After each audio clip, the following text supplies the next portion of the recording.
Good morning, and welcome to another episode of Levels and Meds here on the Bridge 99 FM with me, your host, Jeffrey Azan. Remember, Levels and Meds is all about next level thinking and next level living.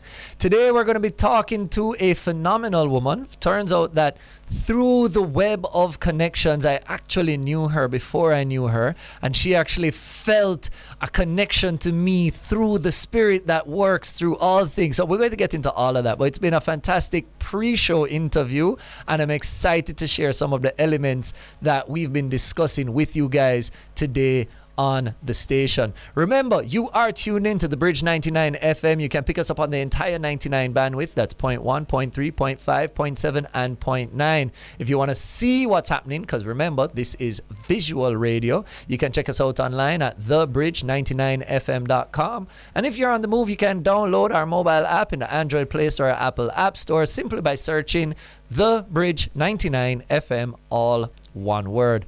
Folks, we have a fantastic show planned for you today. We're going to be exploring the topic of the connection between spiritual well-being and job satisfaction. For the month of April, which is recognized as a fairly, we'll say, spiritual, faith-based, in-tune month, we've really been talking to a lot of leaders. We spoke with I.T. Ellis on his stance in Christianity and how that works with his secular life. You know, you have to earn a living. You can't just tell JPS that you're a good Christian and pay the bills.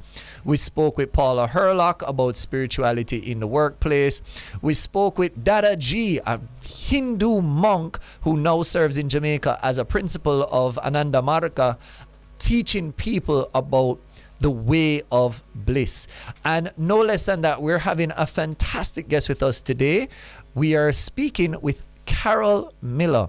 Now, Carol comes with a lot of different titles, and we're going to learn a lot more about Carol later in the show. But Carol is going to be really explaining to us this connection between spiritual well-being and job satisfaction, because we're not just the body, we're not just the mind, we're not just the emotions, but there is a spiritual intuition that exists in all of us across all faiths, all religious, all beliefs, whether you want to call it the Holy Spirit, whether you want to call it divine intervention, whether you want to call it cosmic guidance. There is a touch that guides all of us in life, and like that, Carol is going to share with us what has guided her so far in her journey. And lastly, remember, this is not just a lecture, it's a conversation. So if you want to be part of the conversation here on the Bridge 99 FM, you can WhatsApp us at 876-551-5782 and give us your thoughts on where does spirituality and spiritual well-being connect with job satisfaction. All right, remember that WhatsApp line is 876-551-5782. Shoot us a message and let us know your thoughts between spiritual well-being and job satisfaction. With all of that said, folks, let's jump into today's episode. Joining me in studio, as I have already said, is a superstar, Miss Carol Miller, who is an Akan priest and has dedicated her life to helping others find fulfillment in their work through spiritual practices. Carol previously served as the director at the Ministry of Agriculture and since found her calling in the spiritual realm. So this is not a woman who did just sit down under a waterfall or sit on a rock in a bush. Like, she was in the space, she was doing the work, and she's now found her walk as a spiritual guide. And she's going to be sharing with us some of those spiritual guidance tips on how we can utilize that influence to be a powerful tool in finding job satisfaction and fulfillment in life. Folks, please help me welcome to the station Miss Carol Miller. Welcome, Carol. Thank you. Thank you. Wow, I hope I can live up to all of that. Oh, I'm sure. Who says I didn't sit under a waterfall? I mean, you know what I mean? This is true. I wasn't there. We're talking about spirituality. The waterfall is a part of it all.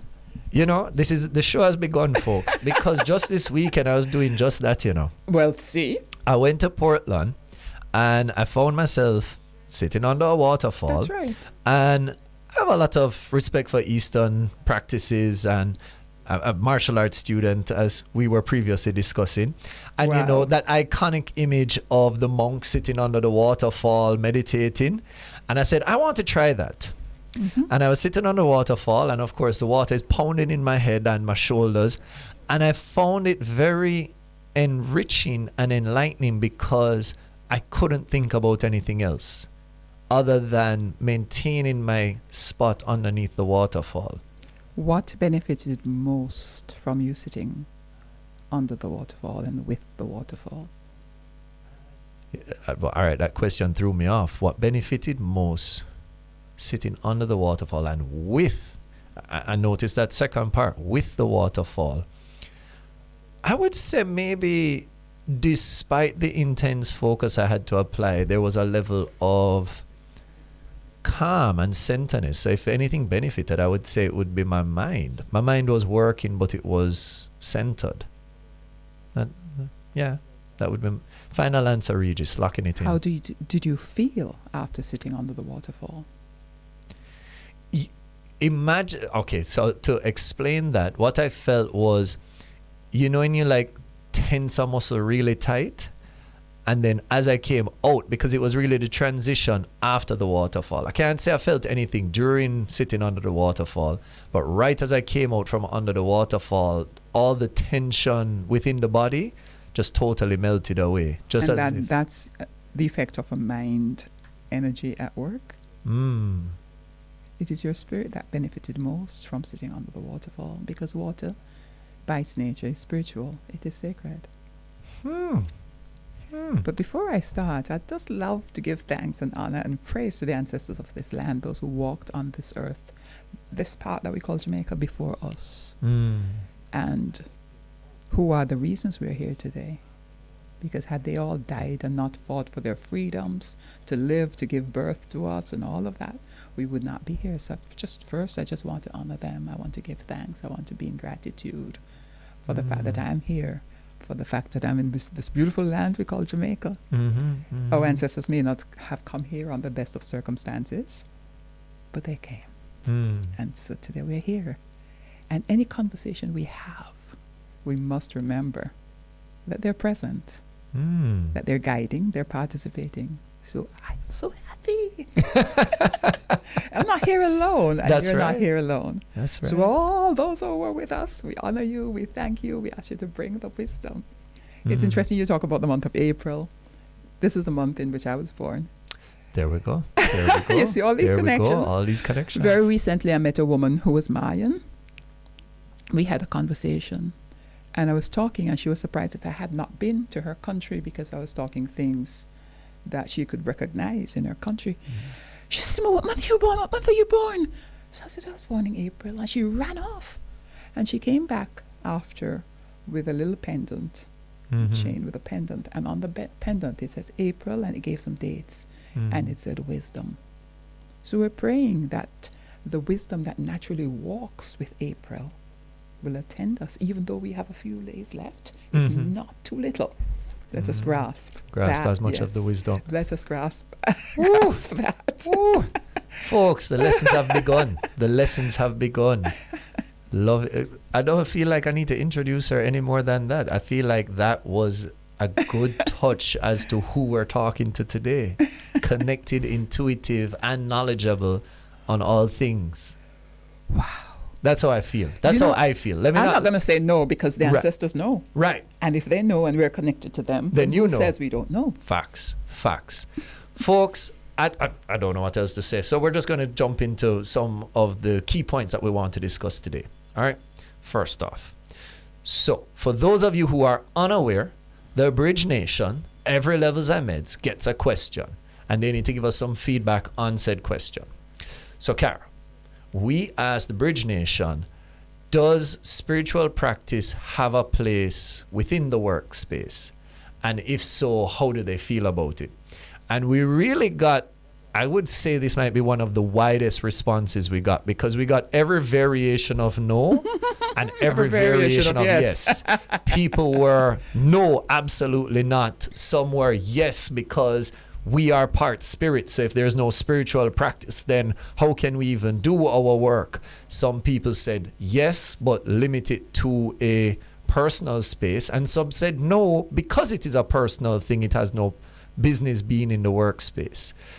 So people are very divided. And I give you this. I actually found it interesting that some of the people who responded, I know them personally, and some are staunch Christians who said yes, spirituality belongs, and some are staunch Christians who said absolutely not. And then we had the less spiritual who said yes, and the less spiritual who said no. So the answers are everywhere from everybody. Now I'm curious. You've already started touching into the sacredness of the water, the sacredness of the ancestors, thankfulness in the space, which we're going to come back to that, because that was very interesting. We're going to come back to that. Okay. But I'm curious, what is your stance on spiritual practice within the workspace? One of the things that has intrigued me in the responses you just shared is just a varying, what seems to come out suggests to me a varying interpretation on what spirit and spirituality is. So I'd love to start there. What is spirituality? My learning has guided me to a point where I accept that spirituality is when each and every one of us accept, regard, act in accordance with the divinity that is within us and within all of creation. It transcends religion. It transcends work. It transcends love. It transcends all these things, and yet it is love. In all of that, it transcends so much. There are people who adopt various spiritual systems, various spiritual traditions, but if we look at it, what is it we're all trying to do when we participate in spiritual systems, when we participate in religions, when we participate in all of these things, work, worship, whatever it is? We're really trying to live the best life, each one of us, so that we can collectively court harmony in the universe. So we can collectively court harmony. Okay. So spirituality to me is not limited to a person, a place, even a thinking. I think we all have the responsibility to translate that in terms of how we live each day, what we do and we don't do. Spirituality, we go nowhere without our spirituality. And whether it's private or public is questionable, because spirituality is also an attitude. For me, one of the things I court as a part of my spirituality is an attitude of gratitude. So you see, the first thing I started with was a statement of gratitude, an expression of gratitude to those who are responsible for me being here today. You know, oh boy, folks, we're going to have to take a quick commercial break and come back, because I guess maybe because I've been speaking with so many different spiritual leaders over this last month, I'm just seeing all of these overlapping and cross sections. And we're going to explore all of that. You know, this is our last episode of Levels and Meds for April. So Carol is the send-off guest on the topic of spirituality, and I don't think we could have chose a better participant in this conversation. Folks, don't go anywhere. Stay tuned to the Bridge 99 FM. So much more when we come back. And we're back to Levels and Meds here on the Bridge 99 FM with me, your host, Jeffrey Azan. And joining me in studio is phenomenal spiritual leader, Carol Miller. She's just been dropping gem after gem. I don't even know if they're gems anymore. They're like bombs, because every one she drops, just my mind has to pull itself apart and come back together. We were really exploring the Bridge Nation question about spirituality in the workplace. And, you know, Carol, you really gave a fantastic answer that we're all in this search for, as you put it, collectively courting harmony. And you also touched on the fact that all spirituality, whether you want to, whatever your particular belief system is going to be based in love. I can't tell you that I've literally every guest that has sat in for this month, that's been their answer. Because it's the only answer. It's the only answer. As Alvin Day said, he said, the closer you get to the truth, the more it all starts to sound the same. That's correct. So I'm... Because there's one source. Let's go. Let's Even just take it though from we there. might speak different languages, we will say the same thing because we're pulling on the same well. It's the same water that's coming out. We might call it agua. We might call it Mizu. now we can call it, it's the same water because we're pulling from the same well. This is why dissension and divisions are so uncomfortable in spiritual space. They don't belong there. When we walk as spirit beings, we walk in acceptance, not in rejection. If we're rejecting, it is what is not serving spirit, but we don't walk in rejection of each other. We're all beings of spirit. That's how we came into the world. A thought just came into my head. You hear people say, I know you when you were a twinkle in your mother's eye. Mm-hmm. We've heard that, yeah? Popular Jamaican saying. So when you were a twinkle in your mother's eyes, who were you? What were you? You'd have only been a spirit because you had no body, you had no mind, you had no experience. And so when you exit your mother's eyes and you enter the physical world through some other mechanisms that are set up for us, your spirit didn't stay behind. It came with you. Spiritual being having a physical experience. That's correct. Spiritual beings having a physical experience. Spiritual beings. We are first spirit. It is interesting that not many creation stories tell the story from the very beginning, because the heavens were created before the earth. And so spirit existed and was created before what dwells upon the earth. The heavens were created first. I don't think I've ever perceived it that think of way. yourself as a human being, yes, going around. You need to go out and build houses, but you have nowhere to live. Would it not be kind of sensible for you to build a house for yourself first? And then from there you can go out and help others. And perhaps those who you're building for who don't have a house, you can take them into yours until you finish building theirs. Practical. Yes, practical. And who says the God force is not practical? Because the God force is everything. So the heavens were created and existed before the earth.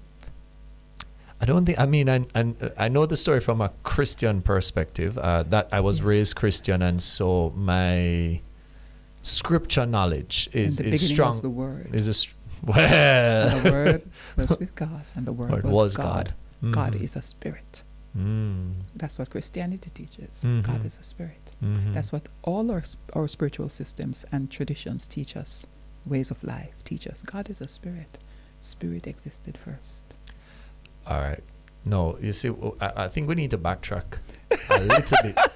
No, I'm loving it because I think that reprogramming is very important. And it's something every time I sit with another leader, because that's really who I believe joins me in studio, are leaders from different walks. I'm always forced to take a look at myself. And I know it's one thing, you know something, you understand it, and then you apply it.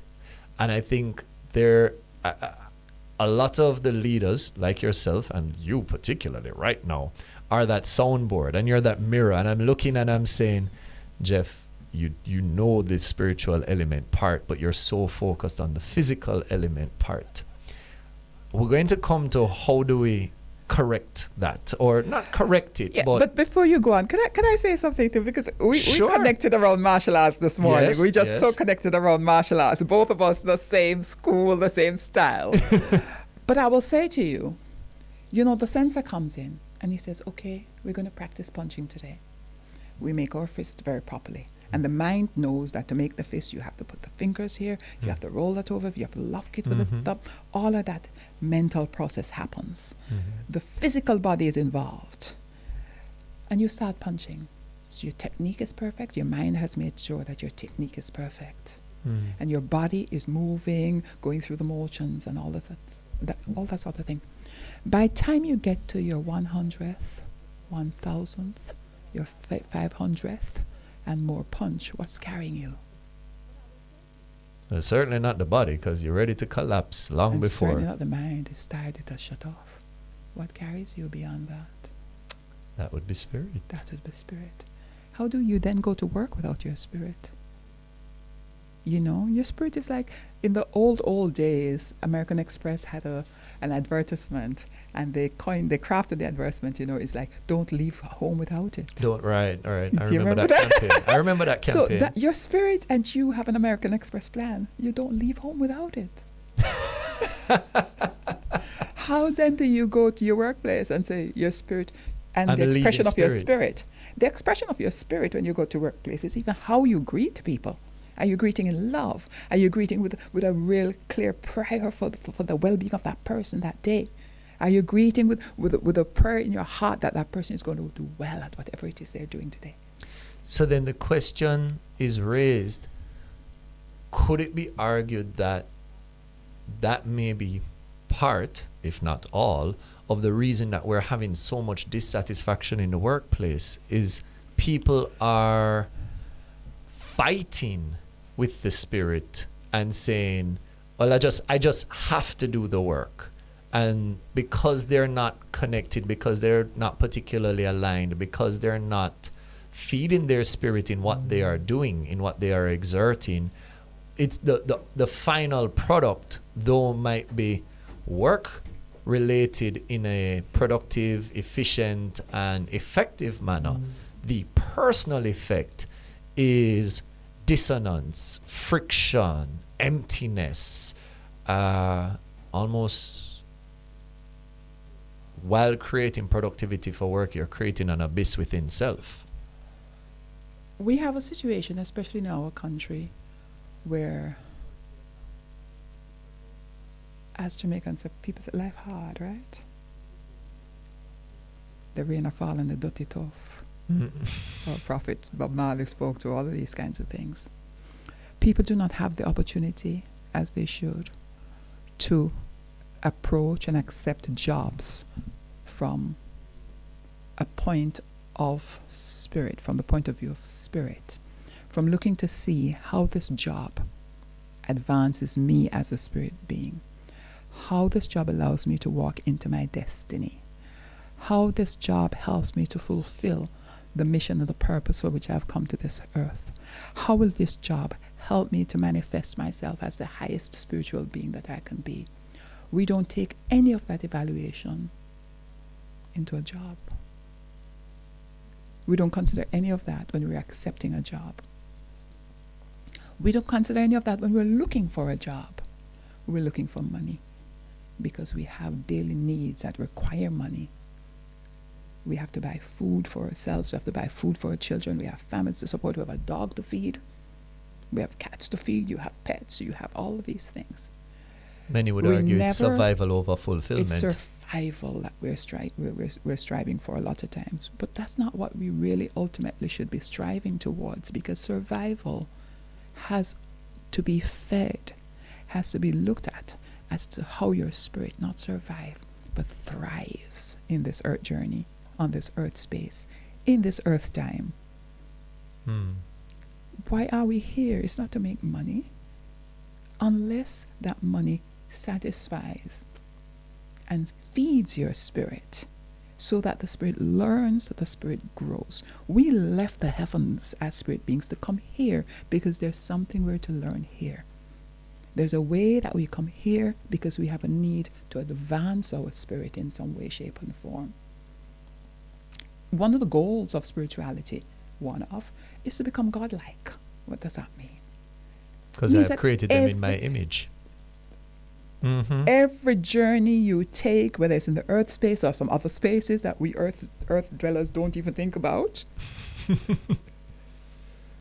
whatever you do, how you speak, how you dress, how you love, how you live, all of that has to be to feed your journey here, to ensure that the end of your stay, when you pass through that door, that transition back to the heavens, you're going back to source as an elevated being. You're bringing back a higher vibration, because source is not a stagnant space or place.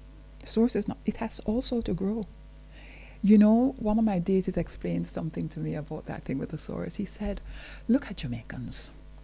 You love to leave your family home and you go abroad to work.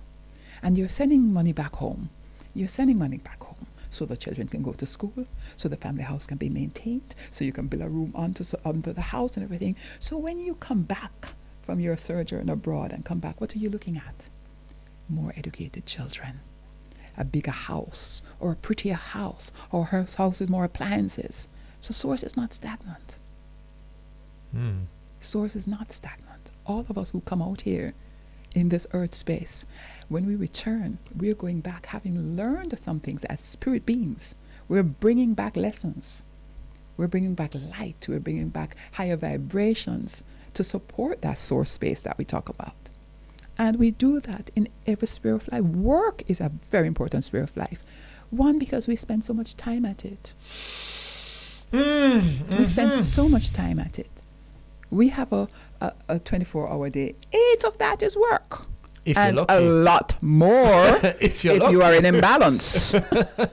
Okay, which we Right. commonly are. Right. I think I did about 12 yesterday. But for each person, do you ever go to your spirit and navigate your spirit? How much time do I really need to be doing this so I can still maintain my spiritual balance? When I go to work, what is my attitude? My attitude is one of thanksgiving. I have a job.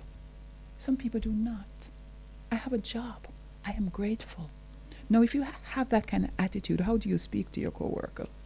With gratitude. With gratitude. With welcome. That's correct.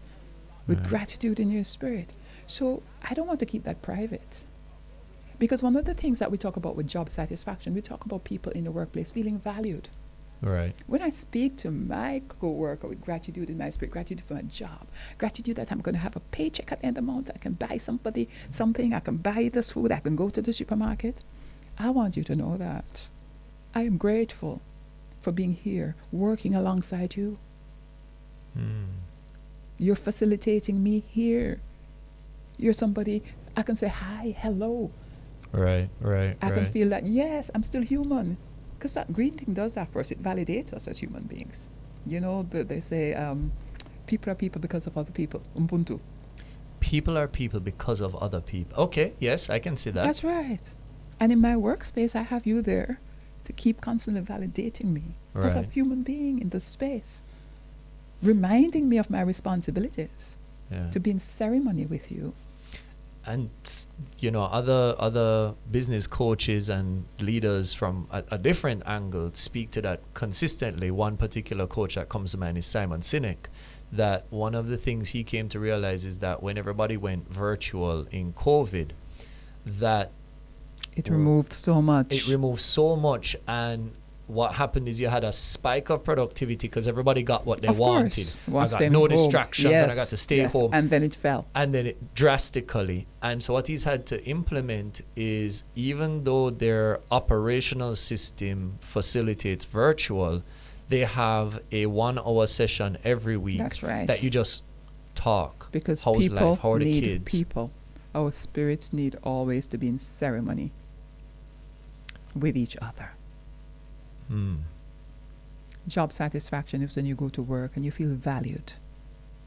Somebody walks across and greets you. Hi, good to see you today. I know it probably was hard for you to get to work today with all the traffic on the road, but it's so good to see you. It's good to see you. People are satisfied when their job, when they feel that they're being valued, when they feel that the work they're doing is being appreciated, when they feel that they're making a serious contribution, and see, not just feel, see, because they say justice must not just be done, but it must also appear to be done. So, the feeling, yes, but it has to be beyond that.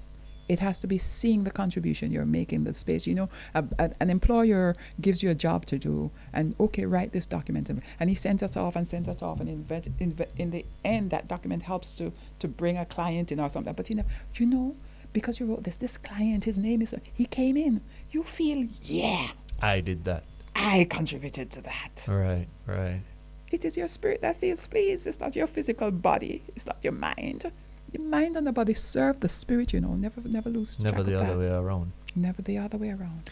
When the mind cannot go any further And the body cannot go in any further. It is only the spirit, which is connected to that vast consciousness that is spirit, including the spirit of the creative spirit. So I want us to dial it back a little bit, because I think many of us, we miss a lot of these elements. I mean, Bob Proctor did an excellent talk on it, where Bob Proctor said, if I ask, who are you?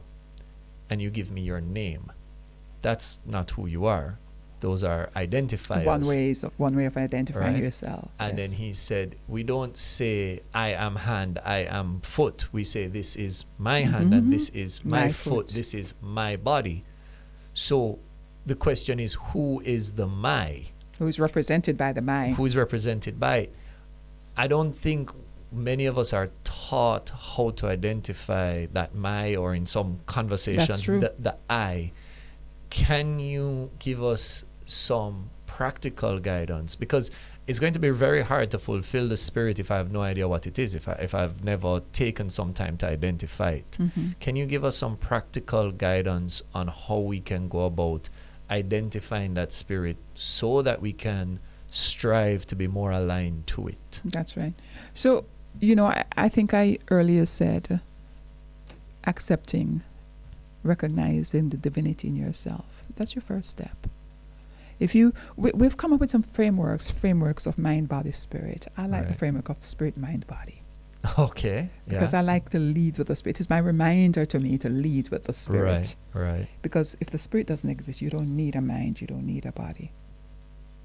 The mind and the body attend the spirit. Right.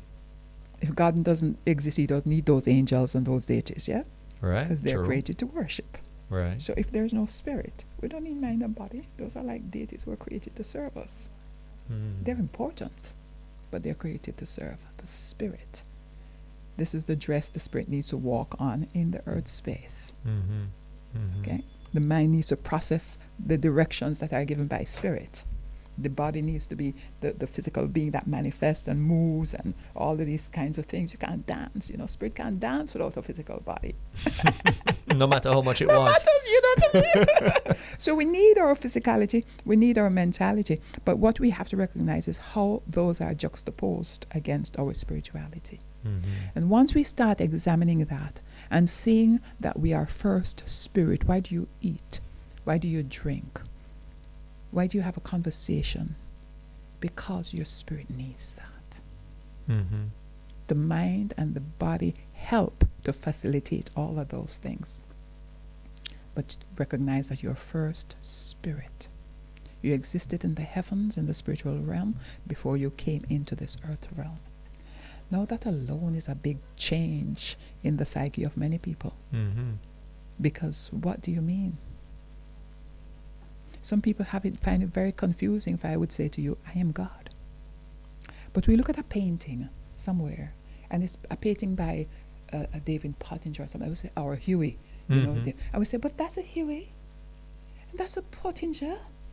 So, if I am God's handiwork, why am not God? That is a very interesting way to look at it. And so then, if that is my spirit, how do I go to work without it? Folks, I've actually been left dumbfounded. I've never...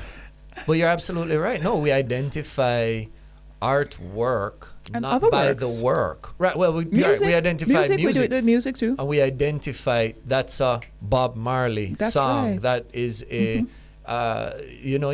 magic. That's a David Copperfield act, a play. That is, and we identify all creations by the creator. Much of creations. That's right. Except So, ourselves, who is our creator. So I am a God because I have been because created by God. And in the Akan teaching, we say God put a little bit of himself in everything he created and creates. I mean, we could even, I could flip it on the Christianity side. I'm almost sure it's Luke 16 that says the kingdom of heaven is in man. It's in man. That's right. That's correct. So right. it stretches across. You And take who presides over the kingdom of heaven? God. Okay. So So where's if God? the kingdom is in, then God has to be as well. Fact on fact. That's right. Okay. All right. So we accept. Well, you said we have to recognize That's a first step. And And that's a accept. big step. And how do you do that? Sometimes, you know, sitting quietly is not a bad thing to do. That's why people came up with the acts of meditation and all these kinds of things. But whatever you call it, sitting quietly and really asking yourself, who am I? We come back to that question. Right. Who am I? If I shed my body, if I shed my mind, does anything exist? And the question is, yes, something exists, because take death. In death you shed your body. You shed all of this. What exists? What is left? The spirit that came is the spirit that will go back, will soar and return to the source. So you have to be, if the only part of you that's going to last forever. People talk about the concept of everlasting life. And I say, do not let anybody promise you everlasting life and hold you to ransom for everlasting life.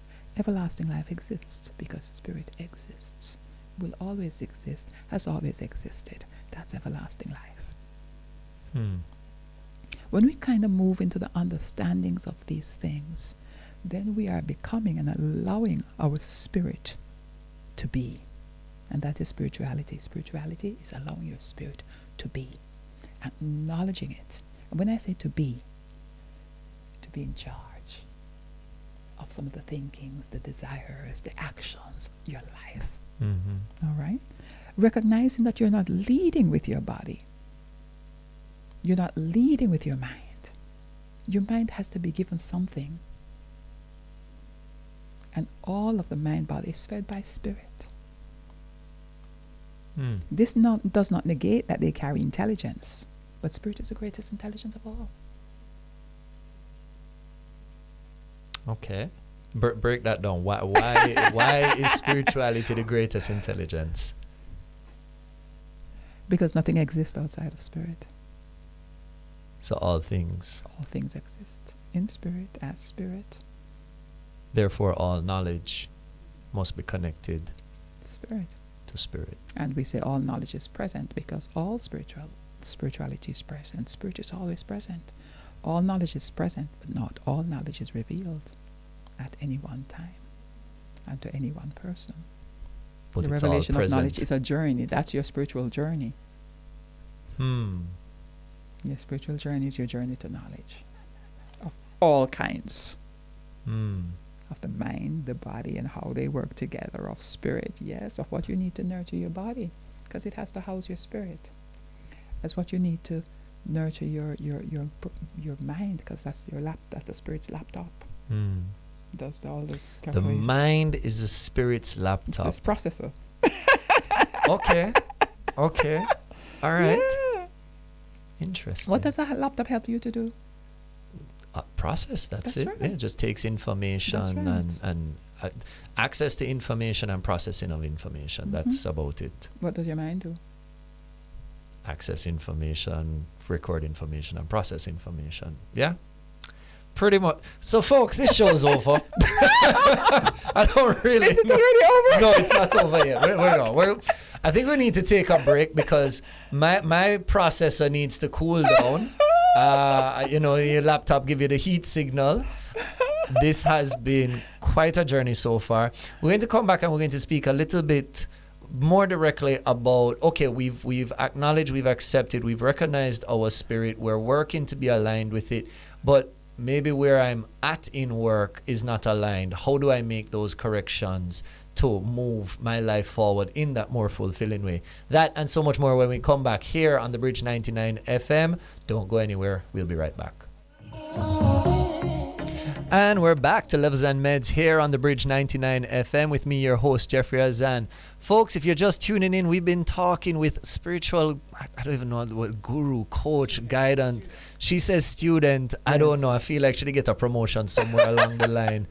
Carol Miller. She has been dropping bombs on how to really tap into our individual spirituality, the concept of total spirituality, and how that influences our personal walks as well as our professional and career walks. And it has been a fantastic conversation. Remember, if you want to join this conversation on the connection between spiritual well-being and job satisfaction, you can hit us up on our WhatsApp line at 876-551-5782. If you want to see what's happening, because we are visual radio, you can check us out online at thebridge99fm.com. And if you're on the move, always feel free to download our mobile app in the Android Play Store or Apple App Store by simply searching The Bridge 99 FM, all one word. But jumping right back into the conversation, we're really exploring this connection between spiritual well-being and job satisfaction. And Carl, you've shared so much about what it means, this concept of spirituality, which I think understanding the definition is step one before we even try to, in my understanding, before we even try to figure out our own unique spirituality, that guidance system within inside us. Carol made my brain fry right before the commercial break, because she pointed out that, the spirit is a guidance system, the brain is a processor, and my processor was overloaded. So I had to take a chance to reboot it before we came back on air. Now, let's say I've done this work. I've sat in the quiet space. I've really tried to answer the question, or not tried to answer it. I've tried to listen to the answer of the question, who am I? And I've begun to get some semblance of that. And I have now looked around and I realized the life prior to the answer does not support, encourage, enhance the answer I am receiving. How do I now dismantle my life or my current life to move in the direction to which my spirit is guiding me? And the simple answer to that is with great difficulty. Okay. You're talking about changing your psyche. That's not something that happens very easily for many people. The information you need to make that change has to be fed to you. And when I say fed to you, that means that people come and give you handouts. You see, I approach spirituality from an African perspective, African and indigenous perspective. We don't have a Jesus to save us. We save ourselves through our actions, through our deeds, by the kind words I say to you and the kind words you say to me, by how we make meaning of love as a universal tool, technology, application, way of life, how we define and perform our own life in the various relationships that become the framework for our whole existence. So just to backtrack a little bit, when we talk about performing our lives in relationships, we can't walk into those relationships with our mind and with our bodies. The first thing that needs to walk into that relationship is our spirit. And our mind and our body support our spirit in that relationship. The mind processing stuff. The body being the physical carrier of so much. We have to recognize that we are greater than the sensory experiences through which we sometimes define our lives. We really have to recognize that there's so much more to us that does not get explained through what we see, through what we feel, through what we think. We are greater than that. These are hard, simple. though. It is hard, and that's why I said with great difficulties. Right. There are simple ways in which we can accept and connect with the divine in us. But it's not a job that's going to be finished. Only finished in death. Okay? Look at the way the God being is a beautiful example of so many things, because he established practice. He set precedents. So God created the heavens and the earth. Who sustains them? They sustain themselves in many ways. Nothing happens by itself. What are you talking about? Okay. What happens by itself? When you go to martial arts class, who put your gi on you? Really? Who has to punch? Who has to jump? Who has to learn the Yes. So God facilitates that section, that whole thing of training, that and martial arts is very spiritual. That whole system was set up by people who were walking a certain way and came into some understanding that said, okay, well, let's But if we want to keep the practice and that system of martial arts going, we have to put our geese on. Mm-hmm. We have to put our belt and put it properly. Mm-hmm. And we have to appear at the classroom, and we have to learn the system. We have to teach the system. Mm-hmm. God created the earth, I'm thinking, and I'm going to be very presumptuous now, with the intention of a continuation of the universe until such times he deems that Enough is enough. enough is enough. So the whole thing of creation could not stop there. There are ways that God has to do two things. Keep monitoring that system. You know, we do a Japanese martial arts. Are the Japanese elders not there looking at the system and how it's been practiced and lamenting when we redefine a punch to be this and a punch, and they would change the rules and say, yes, you can make physical contact instead of stopping once and don't. You don't think they're rolling around in their graves. Okay. That was not the intention. That was not. Yes. Okay. But God also created us. And part of what he has given us is the mandate to also participate in the sustenance, the sustaining of this space. So when we're talking about how we make the changes from, you know, even what we consider a good life to a better life, we have to be mindful. We have to understand what the principles are, what the protocols are, what is the system about. We have to learn that. We have to keep its integrity. And people talk about, you know, you practice Christianity. None of us practice our spiritual systems. We live them. Because spirituality is a way of life. We don't practice Christianity. We don't practice their come. We don't practice the Yoruba spiritual tradition. We do not practice them. We live them. We live them. These are things that you have to take your time to come into understanding of. You have to find the right material to read. You have to find the right teachers. You have to see every child as a teacher. You have to look at every aspect of nature as a teacher. Go out and sit and look at the trees. How do you plant a seed and you get this great? How do you understand that? When you start walking into how does that work? You plant this little thing. Look at the ocean. Look at the size of the waves and the tides. When you start asking questions like that, you are becoming more and more expressive of your spirituality. When you pass and you don't grab the bush and just tear it off and dash it away, you say, my gosh, that's beautiful. You know, at the turn of the road here, right, from Kingsway to from Hope Road onto Kingsway, there's the most beautiful plant sitting right there. With all the dust on the car, but pollution, everything, it has the most beautiful flower. I had to stop and touch it. I said, thank you. It came, it beautified that space, it greeted my spirit. How can we see the dog, the puss, the other plants, all the other aspects of creation as alive, as also participating in spirit, as worthy of our care and attention? How do we teach them martial arts? True. How do we teach them anything that speaks to spirituality? The good thing is that, you know, those plants and those other aspects of creation are sometimes so much further ahead than we are. Look at a mango tree. Look at any fruit tree. You want to have a lecture in unconditional love? Look at one of those trees. People go, they throw stones at them. Knock down the ripe mango and the green one. All right? People go in them pretty clothes and then pick up mango from under the tree, or them stone it too. People go in them dirty clothes, then pick up mango under the tree and they stone it too.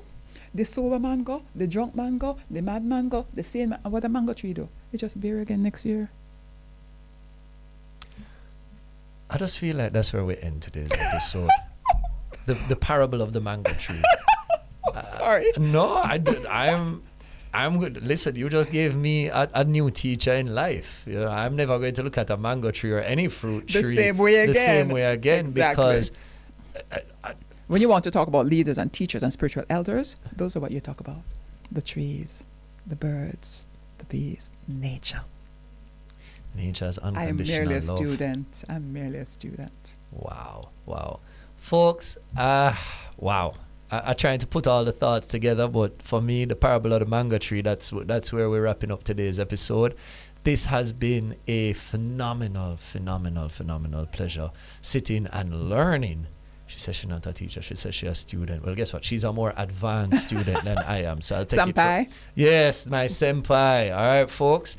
So, Carol, thank you so much for joining us. It has been a pleasure. If the folks want to find you, where can they find you? Digital, physical, if they need to connect with you and get some of this guidance? A quick way is by WhatsApp. WhatsApp? 876-504-4855. By telephone, 876-531-2414. By email, sankofie21@gmail.com.